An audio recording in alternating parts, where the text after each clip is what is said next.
Depuis jeudi 29 décembre 2022, Sacha est la nouvelle gagnante de l'émission Prodige.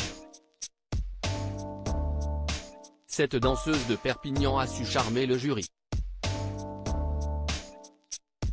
S'il s'agissait de sa première apparition télé, elle côtoie depuis l'année dernière, un danseur qui a marqué le monde du petit écran. Prodige 2022 a sacré une danseuse pour la seconde fois de son histoire. Sacha, 12 ans, a enthousiasmé le jury dès la demi-finale diffusée le 22 décembre dernier. Elle succède à Melvin qui était l'unique représentant de la catégorie danse à avoir remporté le trophée jusque-là. De retour dans sa ville de Perpignan, Sacha a repris son quotidien rythmé par l'école et ses 10 heures de danse par semaine. D'ailleurs, c'est dans l'école où elle se perfectionne dans son art, qu'elle a croisé le chemin d'un danseur et chorégraphe dont les téléspectateurs se souviennent encore. Sacha, Prodige 2022, a pris des cours de danse avec Bruno Vandelli. Dans l'entretien qu'elle nous a accordé, la jeune Perpignanaise évoquait avec nous les autres styles de danse qu'elle apprenait dans son école.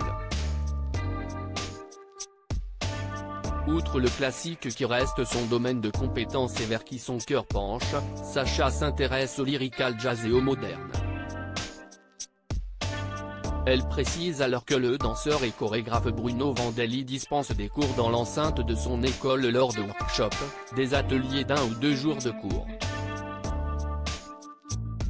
Elle en a suivi un au début de l'année et d'autres sont attendus avant la fin de période scolaire. Je ne sais pas si vous le connaissez ?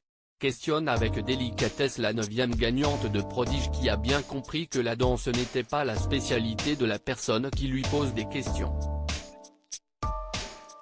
Or, si pour elle Bruno Vandelli est un danseur réputé, il reste l'inoubliable chorégraphe de la 2e saison de Popstar.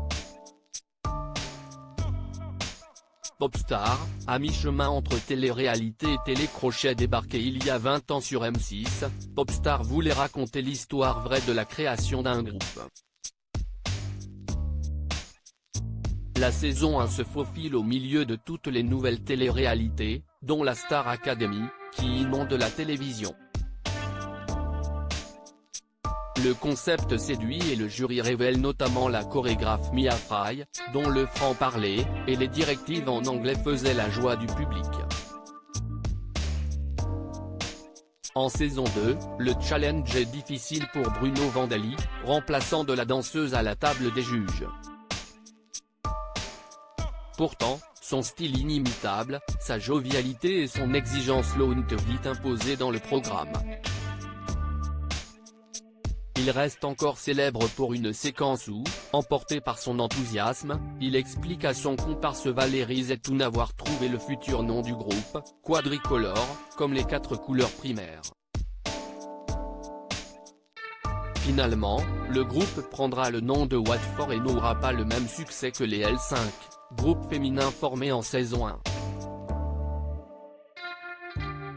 À lire aussi ça me touche beaucoup, Bruno Vandelli, Popstar, ému aux larmes dans Incroyable Transformation.